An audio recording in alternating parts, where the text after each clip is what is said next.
Hello and welcome to the short Vort on Parsha Shlach from Shishi to Shvi. This week's edition is called "What is the connection between challah and the Mraglim?"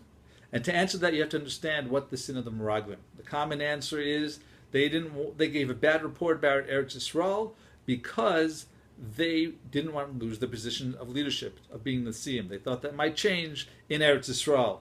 However, a more positive answer given by Reb Shlomo Stein Shlita, who's quoted one of the Belzer Rebbes, and all this is from Imre Baruch, Reb Baruch Simon's sefer on the Parsha.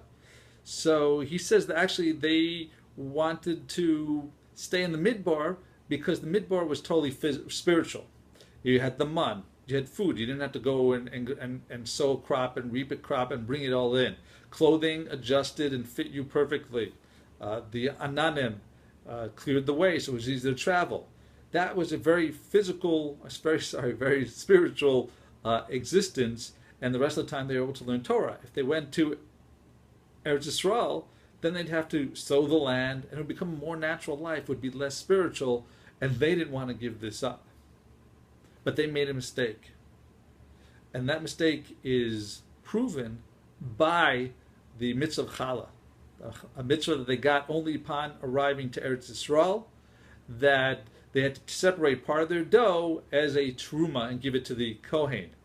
And what is more physical than food, eating, and bread especially? But this is what they had to give their challah from, showing that you can elevate the spiritual to become a mitzvah when it's done l'shem shemayim. And that was the mistake of the Mraglim. They didn't realize that there could be a spiritual component to, even though there's physicality.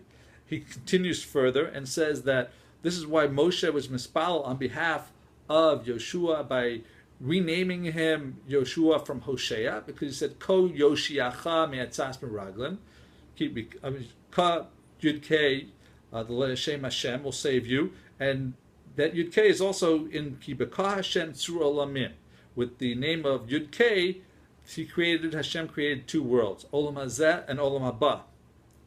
And Olam Hazeh was created with the Hey, and that would be the Aret, and Olam Haba is the Vav, and that's Shemayim.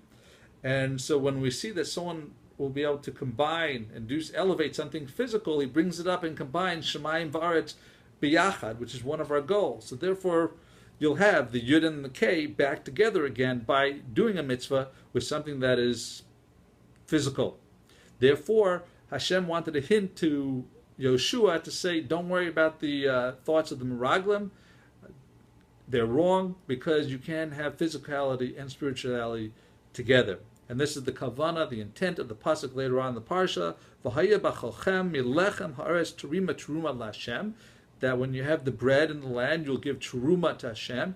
Teruma is an abbreviation of Terum Hashem, or Terum Hey. There's that Hey again, which we said is a remez to the creation of this world, to tell you again that by doing something physical, you can use that and elevate with the proper kavanos to become spiritual. And that is our lesson, is that we have to take this physical world and elevate it to become a spiritual world. Have a wonderful week and a wonderful Shabbos, and thank you for listening.